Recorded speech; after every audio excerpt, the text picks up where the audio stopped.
जी अस्सलाम वालेकुम। मैं हूँ खुरम जंजुआ और डियर स्टूडेंट्स, आ गई है वो घड़ी जिसका था सबको इंतज़ार। सेकंड ईयर के इंग्लिश फेडरल बोर्ड के मॉडल पेपर्स को फेडरल बोर्ड ने जो है वो जारी कर दिया है, जो SLO बेस्ड है। ठीक है, और ये काफ़ी एनिग्मा रहा है और ये काफ़ी प्रॉब्लमेटिक चीज़ रही है, क्योंकि through out the session student इस चीज़ का वेट करते रहे हैं जी कि SLO बेस्ड पेपर किस तरह होगा, कैसे होगा और उसके क्या जो है वो कंटेंट्स होंगे।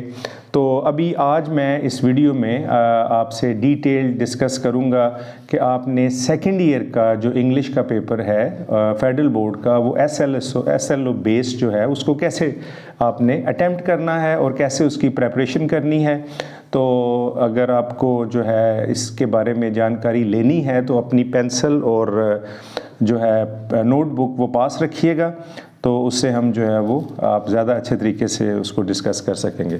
तो डियर स्टूडेंट्स, जो SLO बेस्ड पेपर है इंग्लिश का वो 100 मार्क्स का है। 20 मार्क्स आपके MCQs के होंगे और MCQs के अंदर आपने टोटल ग्रामर को टेकअप करना है, जिसके अंदर पार्ट्स ऑफ स्पीच हैं और एंड इट्स काइंड्स हैं, उसके बाद phrases, clauses and their kinds, उसके बाद कंडीशनल सेंटेंसेज, यानी जितनी भी ग्रामर है आपकी उसको आपने टेकअप करना है और अच्छे तरीके से उसकी प्रेपरेशन करनी है। और ऑब्जेक्टिव का जो पेपर होता है उसमें कोशिश करें कि 20 आउट ऑफ 20 आपने मार्क्स लेने हैं, क्योंकि वो बोनस मार्क्स होते हैं। और जब आप बोनस इकट्ठा कर लेते हैं 20 मार्क्स का, तो वो आपके सब्जेक्टिव पेपर को बड़ा आउटरीच देता है और उससे बड़े अच्छे नंबर आपके आ जाते हैं।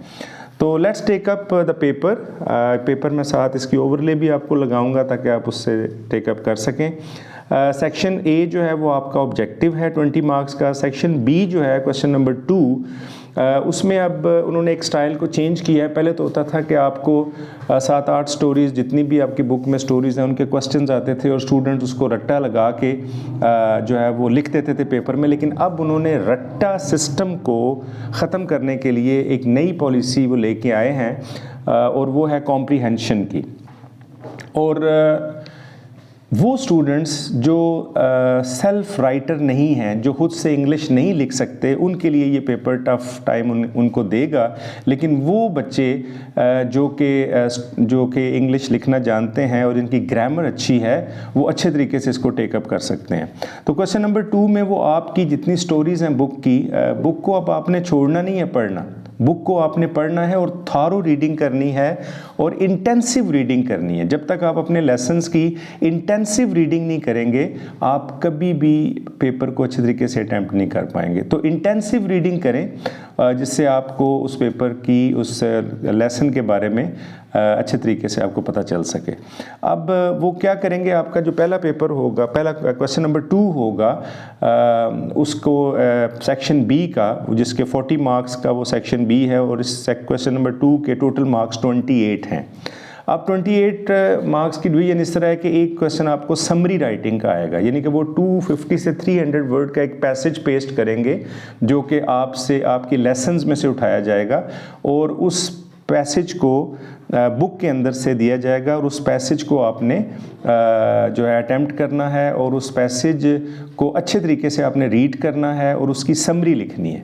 और समरी के अंदर बेसिकली आपने पूरा उसको टेकअप करना है कि what is the passage about, उसमें कॉज एंड इफ़ेक्ट क्या है, उसमें ट्रांजिशनल डिवाइसेस क्या यूज़ हुई हैं और उसके अंदर जो थॉट है, जो टॉपिक सेंटेंस है, जो थीसिस स्टेटमेंट दी गई है, उसको किस तरह हाईलाइट करना है। तो ये सारा आपने टेकअप करना है। और 8 मार्क्स का मतलब है कि आपने एटलीस्ट 100 वर्ड्स की वो समरी लिखनी है। ठीक है, और उसके बाद उसका टाइटल भी देना है। बहुत स्टूडेंट कहते हैं जी कि हमें लेसन का पता चल जाए तो हम लेसन का नाम लिख सकते हैं टाइटल में। नहीं, आपने सेल्फ क्रिएट करना है। टाइटल के नंबर, 1 नंबर का टाइटल है और आपको उसके मार्क्स भी मिलेंगे। अच्छा, उसके बाद आपके जो बाकी 5 क्वेश्चंस हैं, यानी टोटल 6 क्वेश्चन करने हैं, जिसमें 1 क्वेश्चन कंपलसरी है और रेस्ट ऑफ द 5 क्वेश्चंस आपके उसी पैसेज से रिलेटेड आपके क्वेश्चन बने हुए होंगे और उन क्वेश्चंस को आपने टेकअप करना है। और ईच क्वेश्चन कैरीज 4 मार्क्स और इस तरह आपका 8 और 5 जो हैं वो क्वेश्चन अटैम्प्ट करके आपके 28 मार्क्स का ये पहला क्वेश्चन है। क्वेश्चन नंबर 3 सेक्शन बी का, इसमें आपकी जो पोएम्स हैं उन पोएम से रिलेटेड स्टैंजाज आएंगे, 2 पोएमें देंगे और हर ये रेप्लिका है बेसिकली फर्स्ट ईयर का जिसमें स्टैंजा आता है। आपको भी उन्होंने इस दफ़ा, लास्ट टाइम तो आपके होते थे पिछली दफ़ा के पेपर क्वेश्चन आते थे पोएम के, लेकिन इस दफ़ा उन्होंने पोएम के स्टैंजाज दिए हैं।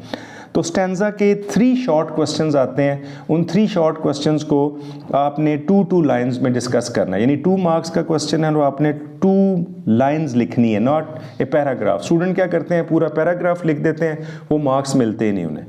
तो क्वेश्चन किस तरह के आ सकते हैं, ही might ask about the paraphrasing of the stanza, he might ask about the rhyme scheme of the stanza, he might ask about the rhyming words, he might ask about any figure of speech, simile, metaphor, alliteration, synecdoche, oxymoron, कुछ भी जो literary devices हैं वो आपसे वो पूछ सकता है उन 3 क्वेश्चंस के अंदर। उसके बाद जनाब आपका क्वेश्चन नंबर 3 का बी पार्ट है और वो आपका जो प्ले है उसमें से आएगा, और प्ले के बारे में he might ask about the characterisation, the plot and structures, the characters and the theme and rising and fall, और प्लॉट से रिलेटेड क्वेश्चन जो उसमें आ सकते हैं। ठीक है जी। क्लाइमैक्स, एंटी क्लाइमैक्स, यानी किसी भी प्ले का वो आपसे पूछ सकता है उस, और लेकिन ज़्यादा इम्कान है कि उस प्ले से जो आपके कोर्स में है उससे रिलेटेड लाजमी क्वेश्चन आएगा, तो उसको आप टेकअप करेंगे। ये 6 मार्क्स का क्वेश्चन है। और उसके बाद सेक्शन सी स्टार्ट होता है जी, जिसका स्टार्ट होता है ऐसे राइटिंग के ऊपर, और ऐसे राइटिंग को इंशाल्लाह मैं एक अपनी नेक्स्ट वीडियो में डिटेल से डिस्कस करूँगा कि ऐसे राइटिंग आपने कैसे करनी है। लेकिन इसमें अंदर ये जो सेक्शन सी है इसमें ऐसे राइटिंग के 2 ऐसेज आएंगे और 1 ऐसे आपने लिखना है, और ऐसे आउटलाइंस की बेस पे लिखा जाएगा और उसको आपने बड़े अच्छे तरीके से टेकअप करना है।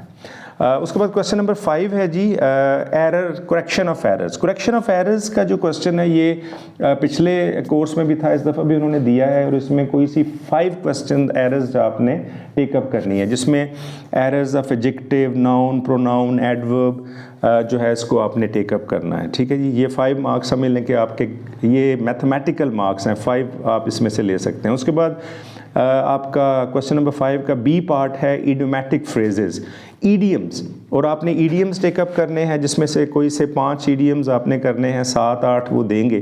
तो ईडियम्स में बात याद रखिएगा कि ईडियम का जो एग्जैक्ट मीनिंग है वो सेंटेंस के अंदर आना चाहिए। अगर आप एग्जैक्ट मीनिंग को टेकअप नहीं करते और ग्रामेटिकल एरर कर देते हैं सेंटेंस बनाने में, तो फिर आपको मार्क्स नहीं मिलेंगे। नेक्स्ट है आपका जी, change the following conversation into indirect form of narration. अब ये बड़ी इंपॉर्टेंट बात है कि आपको एक डायरेक्ट नरेशन दी जाएगी और उसको आपने इनडायरेक्ट में चेंज करना है। ठीक है जी। टोटल एक्टिव डायरेक्ट इनडायरेक्ट को उन्होंने दोबारा से रिवाइव किया है ताकि एक्सक्यूज़ मी स्टूडेंट को पता चले कि डायरेक्ट और इनडायरेक्ट स्पीच को किस तरह टेकअप करते हैं। तो ये 5 नंबर का आपका ये क्वेश्चन आएगा और उसमें आपने डायरेक्ट नरेशन को इनडायरेक्ट में चेंज करना है। नेक्स्ट है जी क्वेश्चन नंबर 6, आपकी रिपोर्ट राइटिंग। रिपोर्ट राइटिंग का फॉर्मेट जो है वो भी आपसे इंशाल्लाह मैं शेयर करूंगा अलग वीडियो के अंदर कि रिपोर्ट राइटिंग कैसे आपने करनी है। उसके बाद है जी रिपोर्ट राइटिंग को के बाद है आपका क्वेश्चन नंबर 7, ये है use appropriate transitional devices in any 5 of the blanks. यानी ट्रांजिशनल डिवाइसेस जो है जिसमें इन एडिशन, बिसाइड, कनेक्टर्स जो हैं, वेयर एज, नेवरदलेस, बिकॉज, यानी एक पैराग्राफ होगा और उस पैराग्राफ के अंदर आपने ट्रांजिशनल डिवाइसेस को जो है फिट इन करना है अकॉर्डिंग टू सिचुएशन। तो ओवरऑल अगर देखा जाए स्टूडेंट्स तो पेपर क्रिएटिव पेपर है और ये आपकी स्टडी मांगता है। ठीक है, यानी कि आप लोग पहले उर्दू और इंग्लिश को सेकेंडरी बल्कि थर्ड इम्पोर्टेंस देते थे, लेकिन अभी आपको इसको टॉप पे रखना पड़ेगा क्योंकि इंग्लिश एक ऐसा सब्जेक्ट है कि अगर वो आपका वीक रह जाए तो फिर आगे आपकी हायर स्टडी पर ये इफ़ेक्ट करता है। ठीक है जी, तो हमें साइंसेस के साथ साथ इसको अब लेके चलना पड़ेगा और स्टडी करनी पड़ेगी। ऐसे लोग जो कहते हैं जी कि हम लास्ट मंथ में इंग्लिश पढ़ के कवर कर लेंगे, ज़रूर कर सकते हैं वो। ठीक है, अगर उनकी इंग्लिश अच्छी है, वो लिखना अच्छा जानते हैं और वो जो है वो उसको टेकअप कर सकते हैं। लेकिन किसी भी चीज़ को अंडर एस्टिमेट मत करें, ठीक है। एवरी सब्जेक्ट नीड्स प्रैक्टिस, और ख़ासकर इंग्लिश जो है उसमें तो आपने ज़्यादा एफर्ट करनी है, ठीक है।